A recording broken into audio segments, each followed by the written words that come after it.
Join us here this morning. I want to begin by thanking our friend here at the Hampshire House, Tom Kershaw, who once again has opened up his home, and you can always come in here and be uplifted. It's just a beautiful venue, to say the least, and it's one of the gems of our city. And Tom is extraordinarily generous here in the community and helping to make sure that the area is beautiful.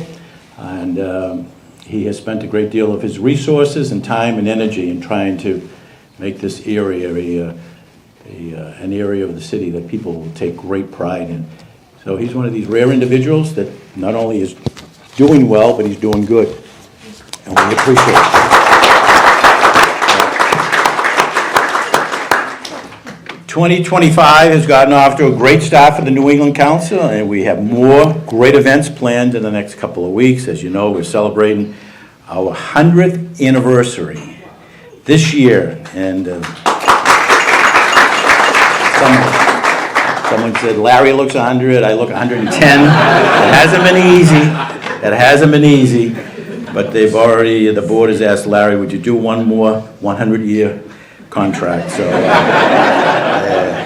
But he's glutton for punishment. But we had our first centennial toast just up the street a couple of weeks ago at UMass, and what a terrific, overflowing crowd of New England Council members there to celebrate our centennial. We're looking forward to our second centennial next week in Hartford, Connecticut, and many members have already indicated they will be there, which is great. We're doing this in each New England state. On May 6th, we look forward to a breakfast program in Providence with the governor there, Governor Dan McKee. And we're doing more events with all 6 New England governors. So many of you have said, are you ever having an opportunity to have governors speak to the New England Council? Yes, and all of them have responded. We want to speak to the members of the New England Council. So of course, we're just 1 month away from one of our biggest events of the year. That's our Washington Leaders Conference in Washington. The Congresswoman has perfect attendance, no pressure, perfect attendance, but still time to join what promises to be 2.5 days of really informative discussions with people from the House and the Senate, even the executive branch, people from the media. It's going to be a very, very informative 2 days, so we hope that many of you, again, you know, years past, we've had almost 300 people from all 6 New England states, and it's just a wonderful opportunity to see government up close and see what the word of the day is, to say the least. But today, we are delighted to welcome someone who is a rising star, unlike yours truly, who's a falling star, in her own right here in New England, and that is our good friend, Representative Ayanna Pressley. As many of you know, that she has dedicated her entire career to public service. First as an aide to former Congressman Joe Kennedy II, and then later as the senior advisor to former Senator John Kerry. She made history in 2009 when she was the first woman of color elected to the Boston City Council. And again in 2018, when she was the first woman of color elected to the United States Congress from Massachusetts. Now, in a 4th term, representing the Bay State's 7th Congressional District on Capitol Hill, she serves on the influential House Financial Services Committee, where she has been a leader in developing federal solutions to help address the housing crisis here in New England. She's also been a champion to health equity, and in particular addressing disparities in maternal health outcomes. And during her short time on Capitol Hill, she introduced legislation to expand postpartum coverage and to provide grants to states to assist with coordinated maternity care. In recent months, like so many members of the New England congressional delegation, she has spoken out forcefully about the harmful impacts of many of the administration's policies and funding cuts on our region's economic well-being. Needless to say, we are delighted she could join us today to share more about these very important priorities and some of the current issues before the United States Congress. Please join me in welcoming the Honorable United States Representative Ayanna Pressley.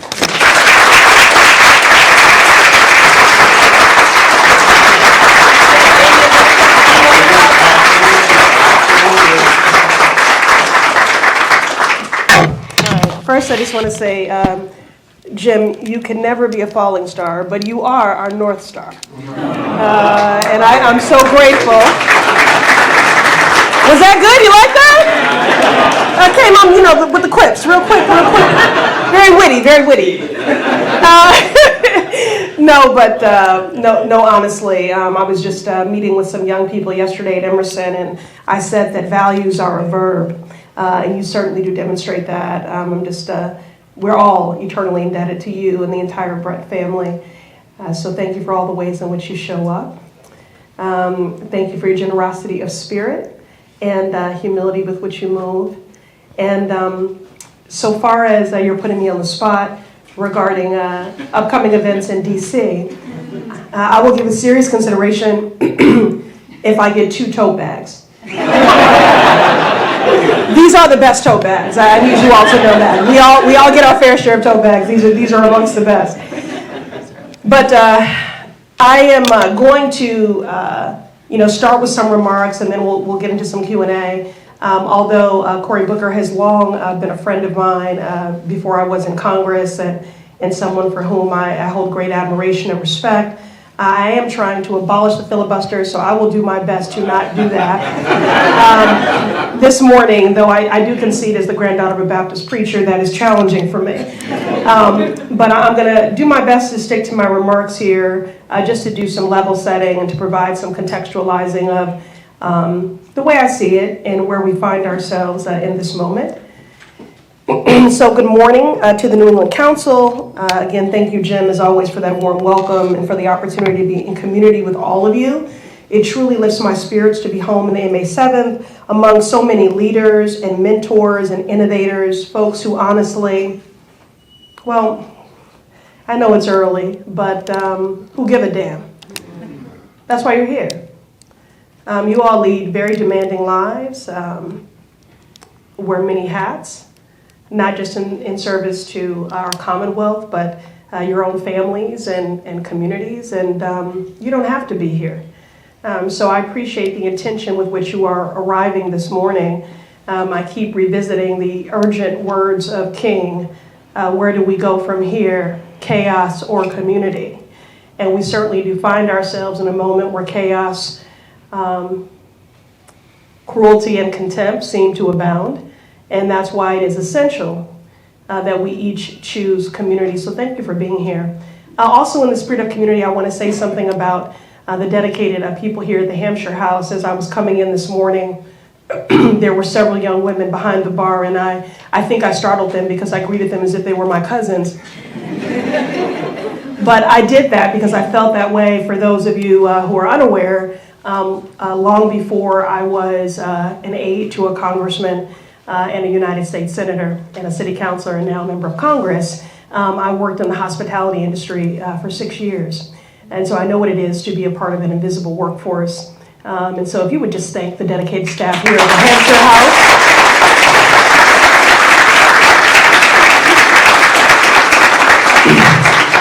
House. So again, I'm indebted to every single one of you here for standing in the gap in defense of the Commonwealth's policies, in defense of our values, in defense of our democracy, like only people who call the Commonwealth of Massachusetts their home could do.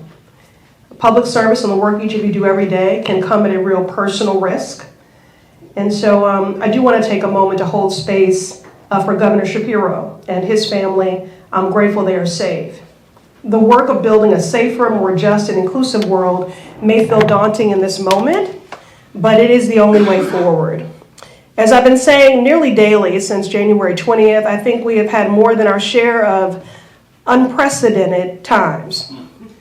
I don't know about y'all, but I'm ready for some precedented times. When I was elected to Congress in 2018, the first freshman class, in fact, in the history of Congress, to be inaugurated in the midst of government shutdown, Trump's first government shutdowns.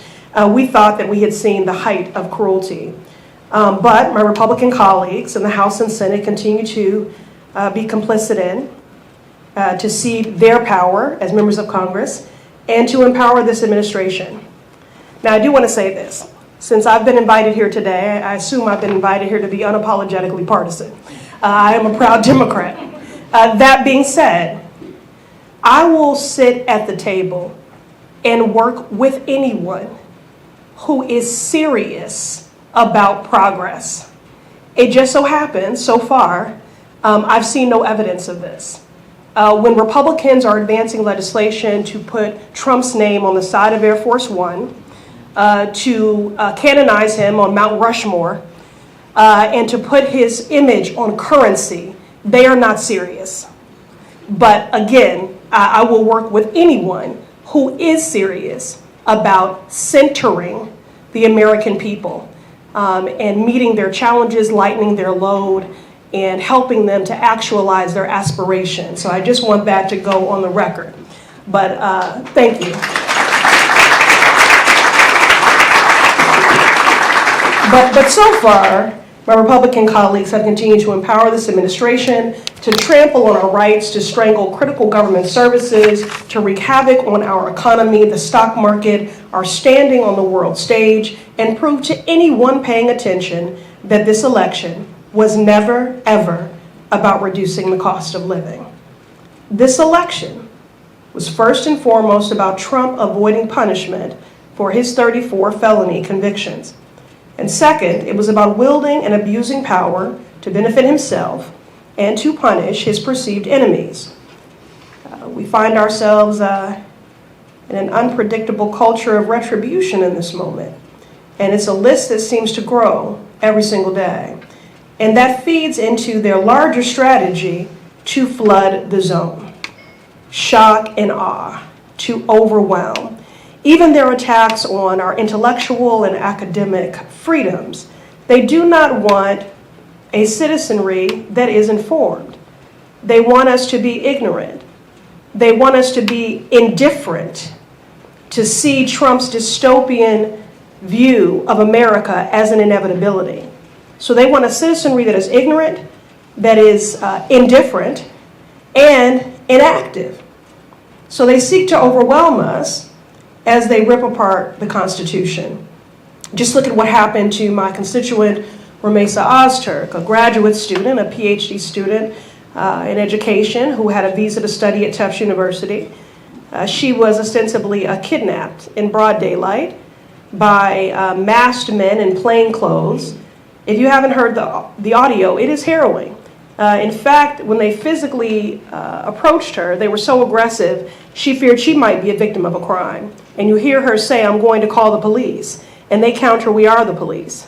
They defied a court order, took her across the country to Louisiana. She is an asthma sufferer, and because there was no due process, she was removed without any of those essential medications, of which are two, that she takes daily. And since she's been in that detention facility, she has had 3 severe asthma attacks. And again, there is no evidence of any criminal wrongdoing, but her constitutional rights have been violated, and there has been no due process. The only thing that Rumeysa did was write an op-ed to Tufts leadership that Trump disagrees with. This blatant violation of the First Amendment should frighten us all. It is chilling. And when I say that it could be any one of us, I know this to be true. When you have an administration that is quite literally making it criminal to read banned books, to co-author op-eds, to suffer a miscarriage, to practice diversity, equity, and inclusion. So this is frightening. We're not even within the first 100 days. Trump hasn't even been in office for 4 months, so who knows what the next 4 years will bring. But it's really imperative that we all stand united, that we are outspoken, because these are the actions of a dictator. And the only thing that you can meet a dictator with is defiance. As Audre Lorde said, your silence will not save you. So we cannot be complicit in our silence as we see violations of constitutional rights and due process and free speech, and Trump's attempts to silence opposition and to deport political dissidents as a form of foreign policy. And we must be just as united and outspoken to condemn policy that is built on cutting life-saving services, firing the government workers who provide them, and leaving vulnerable communities to suffer. Now, while entire regional operations departments like the Administration for Children and Families under HHS are liquidated, and thousands of workers across the country receive a pink slip at 3 p.m. on a Friday effective at 5, Trump is waging a reckless and seemingly rudderless trade war across the globe, throwing the markets into chaos and robbing hardworking Americans of their retirement funds. It is hard to tell who's benefiting from this administration's policies.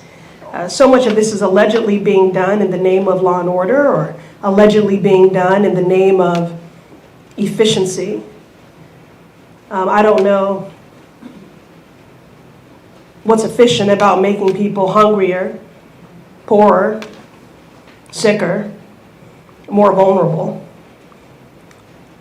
And when you have an unelected billionaire like Elon Musk, who is slashing and burning vital programs and summarily dismissing dedicated public servants, all the while enriching himself with several government contracts.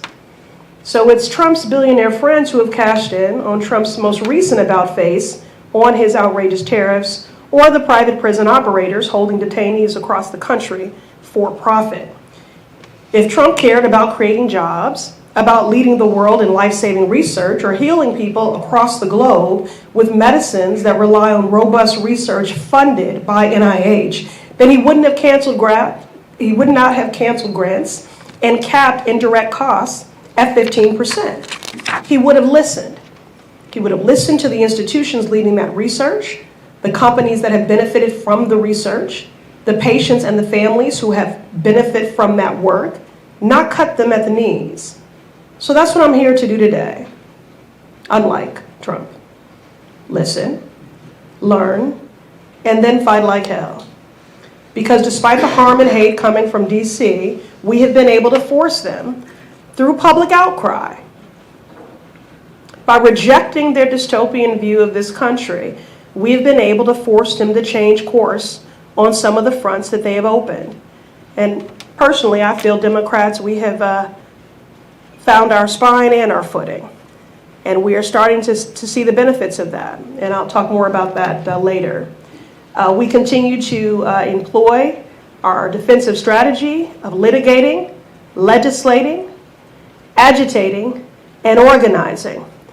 I'm so grateful to call the Commonwealth home, grateful to Governor Healy, grateful to our incredible Attorney General Andrea Campbell, who continues to file numerous lawsuits to halt these lawless efforts and orders out of this administration. And as I close, let me just say this. While we mitigate the harm of their attacks, we cannot cede our responsibility to govern, to write, and to file legislation.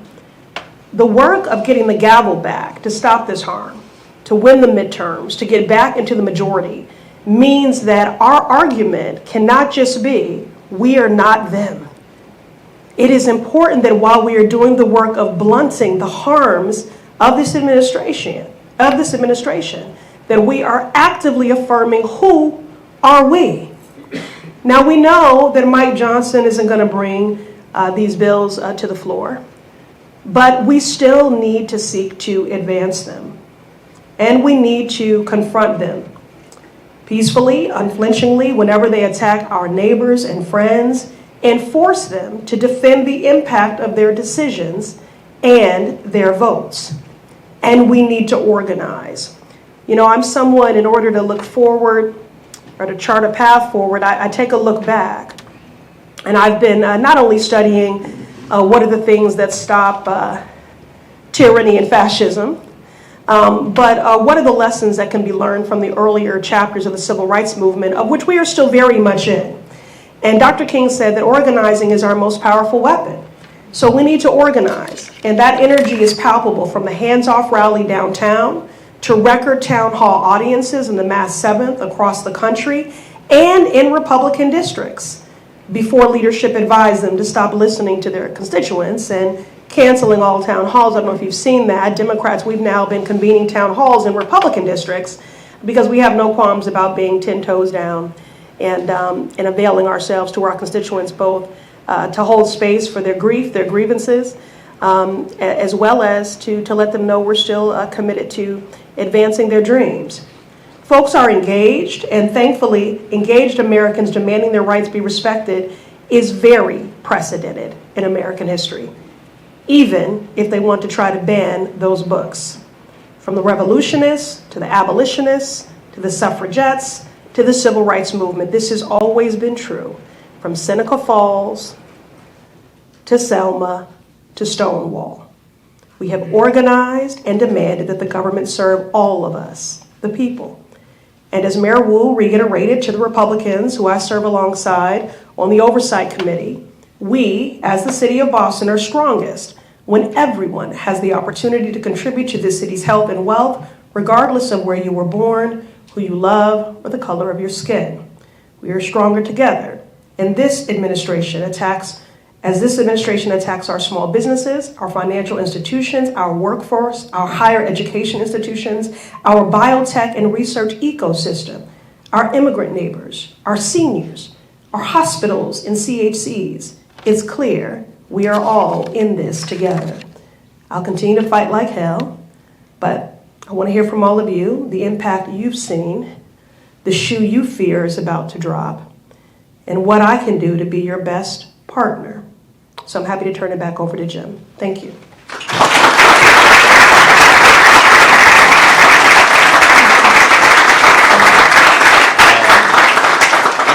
I know some of you have a question to ask the Congressman. Let me just ask one or two. Okay.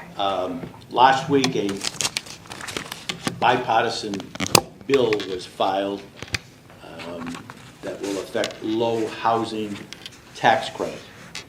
And many members of the New England delegation, Chris Pappas, John Larson, Goodlander, have all signed on to the bill, but more importantly, Republicans signed on to the bill.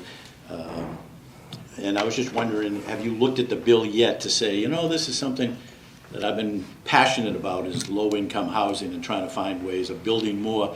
This bipartisan piece of legislation might address this. So I was just wondering if you'd support it.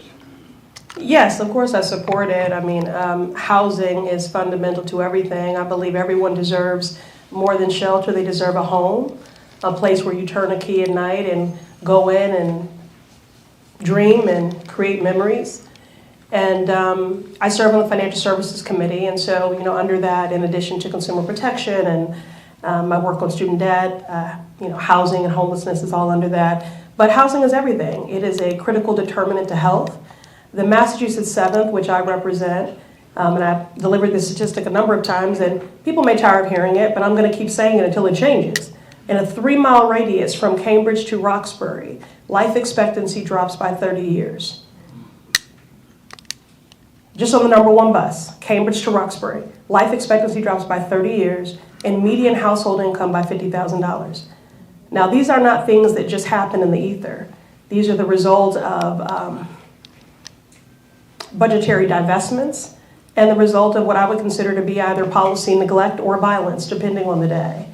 So yes, of course I'm supportive because housing is health, and it is also social and economic mobility. And it's also why I'm very concerned about these tariffs, because, and I thank the New England Council for your letter and your advocacy to the Secretary of Commerce. This is why public outcry is essential, that you are using the power of your letterhead, that you are using your sweat equity, that you are being thoughtful about your spend, you know, and where you do make those investments. Because again, we have been successful in getting them to reverse course, so we need that amplification from business and industry leaders like you. As I said, I'm willing to sit at the table and work with anyone who is serious about progress. And issues like housing and healthcare, these should not be partisan issues. These are transcendent issues that are urban, rural, and suburban. So yes, I'm supportive. Can you just give an update on what's going on with the Region 1 offices? HHS apparently is closed, and there may be other changes. Can you just go into detail more? Well, Jim's my favorite kind of interview because he loads the question with the answer. So I mean, what can I just co-sign? Yeah. Okay. Well, let me just say this. You know, I've been in vigorous defense of our federal workers, you know, from the very first action by these so-called Doge Bros. You know, our federal workers who deserve visibility, actually, and amplification and validation, instead being met with callous pink slips. And having spent time with federal workers, whether you're talking about cancer research or addressing environmental injustices, whether you're talking about enforcing our fair housing laws, you know, it runs the gamut. When I have met with them, despite the fact that their lives and their livelihoods have been completely disrupted and unended, their first comment to me is their concern about the work that remains unfinished, the grants that will not be administered, the research that will not be advanced, the families, the peoples, and communities whose needs will not be met. Now, we are not the District of Columbia or Maryland or Virginia that have a greater density of federal workers, but we do have a fair amount. There are about 40,000 federal workers in the Commonwealth of Massachusetts and about 30,000 within the Massachusetts 7th, and most of them are concentrated in the city of Boston. And because of their flood the zone strategy, Jim, it's challenging because most of what they're doing is unlawful. So I was a co-founder of the Stop Project 2025 task force. And a lot of people have said to me, well, why did the Dems have a response to Project 2025? Because they did lay everything out. This was not just a blueprint, it was a playbook. The challenge, when we say it's unprecedented in every way, is that we are meeting the rule of law with lawlessness. And they have this massive communications ecosystem of mis and disinformation. It's ironic that the Republicans often try to characterize themselves as the party of freedom because this is an anti-freedom agenda. People that want to control your body, people that want to control what you read, people that want to control free speech, that is an anti-freedom agenda. But what I did want to say about these lawless executive actions and efforts, only Congress can dismantle a federal agency. The president cannot do that. So these executive actions, they create great confusion, Jim, because the public is having to get a civics lesson on steroids. Executive actions are not law. Now, what they do is create a chilling effect. And they do change, just like with the temper tariffs of Trump. They do, change people's behaviors and habits because there is such an unpredictability and such an uncertainty. And again, it just has a chilling effect. So a big part of my work right now is to try to get accurate information to people, but we learn about it in real time like everyone else, Jim. And we don't have any of the norms that we normally would. You would normally call our office and say, is this real? And then we would call a secretary or undersecretary, and we would get clarity, and then we could provide you with guidance. I do want to say, if any of you have any questions, particularly when it comes to immigration, higher ed, it's hard to keep up. We have such an incredible Attorney General here, and Andrea Campbell. But I know Governor Healy and the Attorney General have both shared guidance on a number of these actions coming out of this hostile administration to support you in better navigating. So please make sure you're accessing that. The final thing I want to say on Elon Musk, again, an unelected billionaire. And this is a fairly new action. So Jim, I'm making news here, okay? So, okay, so Elon Musk is operating under a category of special government employee. And that is why he can move with an obvious conflict of interest, in that he is slashing and burning government programs and jobs. Meanwhile, he has enriched himself with government contracts for Tesla and SpaceX. And that's because this special government employee status gives him a legal carve out. It's basically a position created for super rich folks to work in the administration. But these special government employees can only work 130 days a year. And they have to leave by May 30th.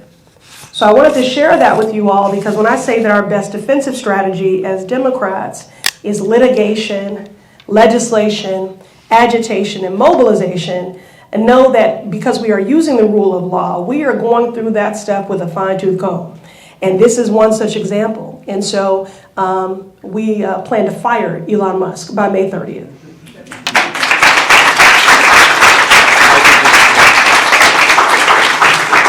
I could just ask you maybe a hardball question, because you know how I feel about you. I don't know, Joe.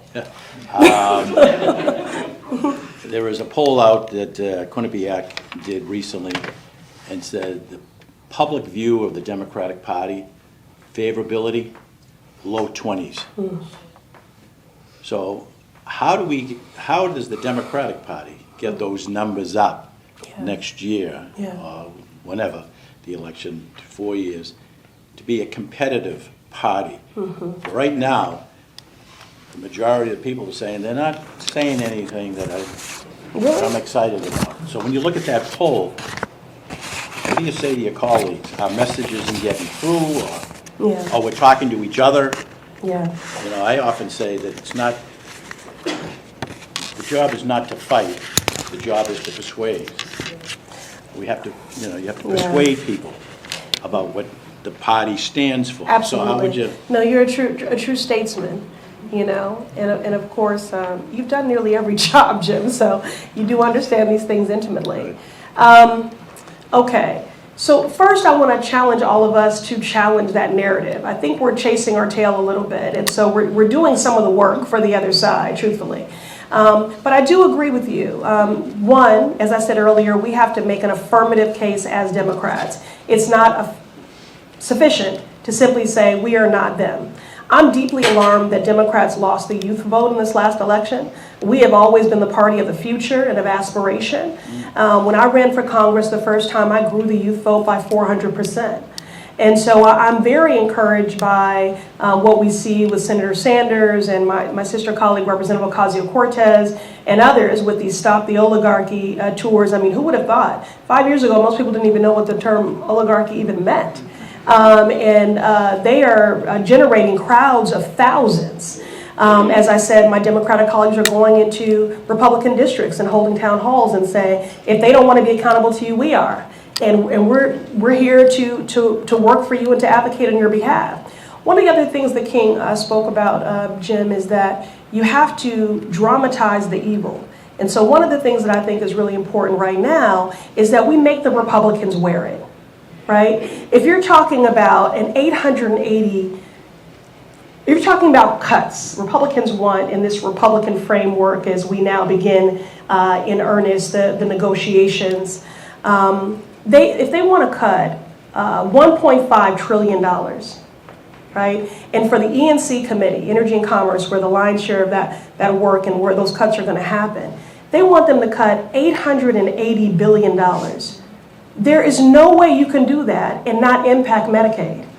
There are 80 million Medicaid recipients throughout this country. That's the only way they receive health care. So that means people will get sicker and people will die. I'm not being hyperbolic here. And so we have to make the Republicans aware of that. When they're asking, the kind of cuts they're asking the Agriculture Committee to make, and I'll look up that number in a moment, there's no way that they're not going to impact SNAP. Right. So people are going to be hungry. So I think what Democrats have to do is, one, we have to offer an affirmative vision, okay? It's not just that we're not them. Secondly, we have to meet people where they are. We have to meet all people where they are. Thirdly, in my opinion, shame is not a motivator. And that can never be a strategy. Shame is not a motivator. Fourthly, we have to make the Republicans we have to dramatize the evil, and we have to make them wear it. One of the things that was so distressing in the last election is that people said they couldn't tell the difference between Democrats and Republicans. Some people offered that. Or if there are people who voted for Trump because they believed the lie he told that he would lower costs, well, we have to remind people every day that we are not seeing the cost of groceries lowered. And with the threat of tariffs, there are some estimates that the average cost for a family will increase annually by $3,800. So we know the cost of housing is not going to be less. We know the cost of groceries are not going down. So we have to remind people of that.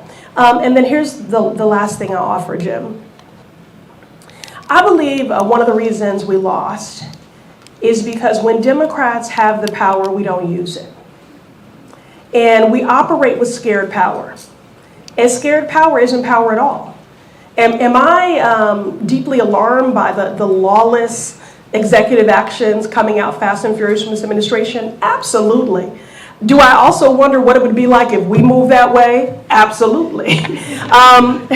Because when we have had the House and the Senate and the White House, we have defaulted to explanations around antiquated procedural measures like the filibuster that have stood in the way of our restoring voting rights or passing criminal legal reform. So I think Democrats cannot operate with scared power. When we have the power, we have to use it. And that's why the actions, we're moving beyond it, but it's why the actions of Leader Schumer I did find very disappointing because we cannot cede ground. Every tool that is available to us, we have to leverage. When you have the power, you have to use it. Otherwise, Jim, how can I go out here and do the work of building a multiracial, multi-generational coalition of voters to ask for the gavel back, to have the power to do what? So we have to articulate that. I'm sorry, I said one last thing, but this is really one last thing. Democrats are winning, and I think this is an important point that needs to be made. I mean, in Wisconsin, we're winning in special elections, in Iowa, in New York, in Pennsylvania, in districts that just recently were plus-up Republican districts. And in Florida, we did come within striking distance, and that was a seat that Trump won by 30 points. So Democrats are already winning in special elections. We are also winning in our first defensive strategy of litigation with the courts. We haven't won every case, but many of the federal cases we have won, and we've been able to blunt these harms. So personally, I think we are on our way. But y'all let me know what you think. That $880 billion that your colleagues are going to be proposing, $550 billion will be in healthcare. The rest will be in SNAP and energy. So that's going to be a big chunk, $550 billion. And it could be Medicaid, it could be right, and so the Republicans will keep Medicare. saying that there's nothing that says that they're going to cut Medicaid or Social Security or food or any of these things. However, there's no way. I mean, the Congressional Budget Management Office, which is completely, independent, nonpartisan, and so there's no way you can get at $1.5 trillion cuts, $880 billion from E&C, $230 billion from agriculture, and not impact food and Medicaid. And, as I said, we're doing our best to keep up with the press as well. On the HHS side of things, we're hearing that Trump wants to completely eliminate Head Start. And of course, that is straight out of the Project 2025 playbook. And that will have disastrous implications. Healthcare, the trajectory of our babies' lives. In Massachusetts alone, there are about 11,000 low-income families who that is the only way that they can go to work, because that is how they meet their child care needs. In my district, the Massachusetts 7th, there are about 2,600 families that, were it not for Head Start, they would not be able. I thought during the pandemic we learned this lesson. That child care is essential. It is as much about our GDP as it is about our families. And so it's hard to believe that we are still fighting these fights, but I still feel very encouraged about our ability to get to the other side, especially with all of your support and with public outcry and with pressure. We have time for 1 or 2 questions, and if we give a preference to anyone who lives in Congresswoman's district. Becca Gould, American Tower. And Bunker Hill Community. And Yes, Bunker Hill Community, yes. and the Governor's Commission for People with Intellectual Disabilities. Yeah, so, and because it's, but what I want to ask you is, because when I saw you the night that they took down data, and I was with Bunker Hill Community College in DC, one of the things that you were very articulate was how we need a COVID-like strategy. Yes. Of the Massachusetts entire government working together.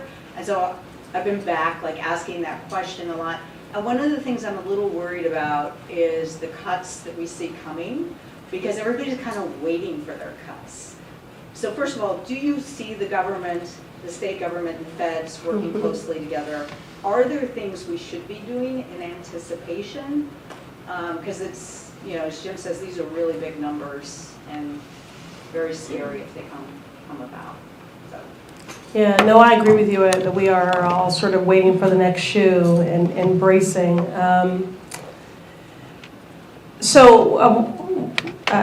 Thank you for referencing the model that I think we should be following in this moment. The pandemic was just wholesale harm. I mean, even though anecdotally we knew there were communities that would have a disparate impact, it was wholesale, indiscriminate harm. What we find ourselves experiencing now is wholesale harm, but it's very discriminate. It is very precise, very pointed, and again, it's all laid out in Project 2025. And so I think that there are strategies that we stood up during the pandemic that we should be replicating now. There's infrastructure that we stood up, rapid response that we stood up. Now, there are some similarities in that I've been doing a series of Know Your Rights events. I've also been doing resistance labs and teaching people how to do mutual aid, because what I'm realizing is a lot of people, we say these things, go organize, go do mutual aid, and not everyone knows how to do these things. So we have to teach people how to do that. So that's some of what we've been doing. But similarly to the pandemic, you didn't want to have major convenings with people because you were afraid of people being sick. Now there's a fear of doing large convenings and that you were putting a bullseye on people's backs. I did one of the Know Your Rights events that I did was in East Boston. We had about 150 people there, and I was afraid the entire time, that ICE and its rogueness would just show up, and I was putting people in harm's way. So we're having to be nimble. I still think that in terms of an offensive strategy, what we see happening on the legal side, attorney generals are getting together, and they are talking about what is coming and what is the best way to beat those things back. That's one of the reasons why, even though they don't know exactly what the harm will look like, if they have a general idea, they are already in legal strategy about those things, and they're able to respond quickly. That is the one thing I do appreciate about the other side is, so I love boxing, and there's some boxers that, will say they telegraph their punch, where it's gonna land. The other side, they always telegraph their punch. They forecast the harm. I mean, they're brazen and braggadocious about it. So that is to our advantage, because it does allow us to get ahead of things, especially since we are meeting their lawlessness with the rule of law. So it allows us to think in that way. As for the coordination between state, federal, and municipal, yes, we are getting better at that. Questions for the Congresswoman?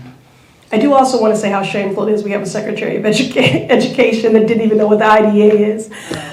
So I know you're working in that space. I wanted to say that. Yeah. I'll keep mine very brief so someone can ask a question too. But I'll just say thank you for all you're doing for Mesa Oster. I mean, it's incredibly chilling what happened. I'm at Boston Medical Center. I'm also just speaking as a private citizen here. I live around the corner in Arlington. It's incredible and crazy, and never thought we'd see the day in the United States where that is happening. But your voice is really needed in this moment, and so just appreciate that. Thank you for saying that, and I just want to affirm my commitment to just and lasting peace in the region, and just to reiterate that the safety of Americans, Israelis, and Palestinians is inextricably tied. But wherever you fall on that issue, if you disagree vigorously with what Mesa offered, which, I don't even know what's controversial about affirming the humanity and dignity of all people, you have to stand on her right to say it. That is something we should all be able to agree on and be in vigorous defense of. And I do want to say what happened to Ramesa. Really, she's a political prisoner, and also making news. I will be traveling to Louisiana to her detention facility, because it is not only Ramesa, the numbers continue to grow of people who've been denied due process and ostensibly have been kidnapped, are political prisoners. But also what's happening around immigration writ large, the chilling effect that has had, and how that is showing up in all of our industries, whether you're talking about healthcare, long-term care, whether you're talking about construction, essential workforce. People are afraid for their children to go to school. They're afraid to go to their place of employment. They're afraid to go to their place of worship. When I have children sharing with me their contingency plan for if they return home and there's no adult there to meet them, what they are supposed to do and where they are supposed to go. Senior citizens that are walking around carrying all of their medication in preparation for suddenly being taken away. And another reason why I believe we lost and we're in this situation now is because the other side was very effective at othering and scarcity mindset. And so it created this cheering in people's mind. Well, I'll be okay because I'm here legally. There is 300 plus student visas that have been revoked. Immigrants' rights advocates are telling people with green cards, do not leave the country. So this is, it doesn't matter what your status is. This harm is coming for a lot of people. And it will certainly have a residual impact, not only in the safety and preservation of families, which is what matters most, but certainly to our economy. Maybe one final question, if someone has. If not, yes, ma'am. Good morning. Thank you. Sue Kenny with Greater Lawrence Family Health Center. Nice to see you again. Good to see you again. We were in Ayanna's office in D.C. back in early December, about 6 weeks before the inauguration, and your comments were very prescient to us, saying be very, very, very careful. Look at your language. Look at your semantics. We know what's coming, and you were right on target. In fact, it's probably even worse than what we could have anticipated. You're a great healthcare and health equity champion. We're so grateful for that. It's so important right now. And I'm glad you brought up Medicare today. Community health centers, I think most people in the room understand that we are the healthcare safety net for primary care for this country. We're the largest primary care provider, serving 1 in 10 Americans. But what's interesting for us is it's always been bipartisan. Community health has always had bipartisan support. But the thought of massive cuts to Medicare, that's not bipartisan anymore. Now, we serve 1 in 10 Americans in community health, but in red states and rural areas, we serve 1 in 5. And so if Medicare is cut, the pain that will be felt in those districts, in those states, is going to be acute. Now, of course, I think a lot of the Republican, legislators are going to find out the hard way. If they even had the courage to go back and hold their town halls, they would be hearing about this. But to take health care away from their constituents will be catastrophic. It will be catastrophic. As you mentioned, 80 million people are covered through Medicare. So every aspect of our mission is under attack right now. Our grant funding is being pulled. Everything we do, the reason we provide health care for all, it's under attack. Our patients are afraid to come in because they're afraid of being snatched away from their families and deported. And now the biggest fear I think we all have in our industry is the cuts to Medicare. So my question is, in addition to going out to Republican districts, our Democrats, right, and holding town halls and listening, what else can be done on Capitol Hill to help remind your Republican colleagues that this has always been a bipartisan supported issue, to remind them their hearts and minds, change it back to say, what can we do to try to mitigate some of the damage going forward with these potential cuts to Medicare, which I think will change our industry permanently. Yeah. Well, first let me thank you for your good work and say you're a very effective champion. I should just take you with me wherever I go. And again, this is, like housing, healthcare, again, these should not be partisan issues. These are transcendent issues. And some of the conversations that I've had with Republican colleagues across the aisle, in particular who represent rural districts, is that, many of them are already in healthcare, deserts, if you will. And, I just remind them that the disparate outcomes that they see in rural communities are not dissimilar from what we see in urban communities. And so can we all just oar in the same direction here, because our greatest wealth as a nation is the health of our people. And to divest from these safety nets, again, people are going to get sicker. Many of you know I lead on the issue of the Black maternal morbidity crisis. This is actually Black Maternal Health Week. The number of women who receive their health care through Medicaid, and how that will compound what is already a growing crisis is staggering. So it may seem trite, but storytelling is honestly the best thing. You've heard it many times before. It's why so many of you lobby. When we change hearts and minds, we can change policy. And what I keep reminding myself is that the Republicans have a majority, but it's a technical majority. They just have a two-person majority. And so I don't even say I'm appealing to Republicans. I say when there's a bill or an issue that I hope that they'll weigh in on or sign on to, a discharge petition when we're trying to force votes on things. And Democrats are doing more of that in our strategy. We're just forcing votes using the tool of discharge petition to get people on the record. No, if you stand by this president and these policies, then your vote is how you defend that. And if you reject it, then your vote is how you do that. So what I say is I just need 3 people of conscience. It's not even Democrat, Republican, 3 people of conscience. They have a 2-person majority. We get 3 or 4 Republicans of conscience to say, you want to protect the American people's data from an unelected billionaire. 3 or 4 people of conscience that say we want to support bipartisan legislation to respect separation of power and Congress's role in oversight of tariffs. We need to have oversight of those tariffs, and we have 60 days to reject them. I mean, these are active bills. And so and if they don't do that, there is a tsunami of hurt that is coming for our shared constituents. People will get sicker and people will die. And so we just need the storytelling. We need the storytelling, we need the data. And then the other thing I would say is that as someone who has, been on the outside as well, as an activist and an agitator, in my younger days, I think it's very important, and I'll make this appeal to all of you, hold us accountable, right? However, it's important when someone does a thing that you support, you have to affirm that, because courage is contagious. And when you affirm the actions of Harvard yesterday, we all should be celebrating and affirming that. And when you do that, and other colleges and universities take note of that, that will fortify and embolden them to do the same. So yes, hold us accountable, be critical where we fall short, but when you see things happen that you support, affirm that. And so that's why I also think it's important that we are engaging governors.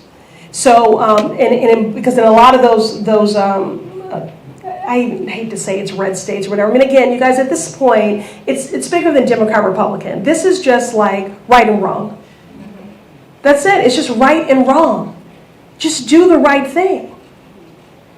So I'll just end here and say that every now and again, I'm on my social media, which I'm not supposed to be in the comments. I did not know that my chief of staff had like some alert thing that every time I would be going back and forth that it was pinging her phone. And so at 2:30 in the morning, she was, letting me know you need to cut it out. So I try not to be in the comments, okay? But But something that kept popping up in the comments is people were saying, Dems need to think about what would John Lewis do in this moment. And what I have to remind people is that the reference point that you're using for the great John Lewis, which I have the honor of serving alongside, is when he was a private citizen. He was not a member of Congress. And so that is not to abdicate our power, our influence, and our responsibility as members of Congress. It's to remind you of your power and what everyday people have to summon. And you don't have to do the work of an elected, but we all have a role to play. So some people are going to be on the microphone. Some people will make sure the microphone works. Some people are going to lead the resistance. They'll lead the march. They'll hold signs. Someone else is making the signs that they carry. And someone else is going to write the song. Someone else will sing the freedom song. Someone else will make the food that the marchers and those resisting eat to fuel their bodies. So just bring whatever your gift is to this moment. But we need everybody. Because again, in their attempt to overwhelm, they want us to believe that their view is one that is inevitable. And I reject that summarily. We are better than this as a nation. And we will actualize that more just and equitable society. And we can get there with community and with solidarity. Thank you all for being here.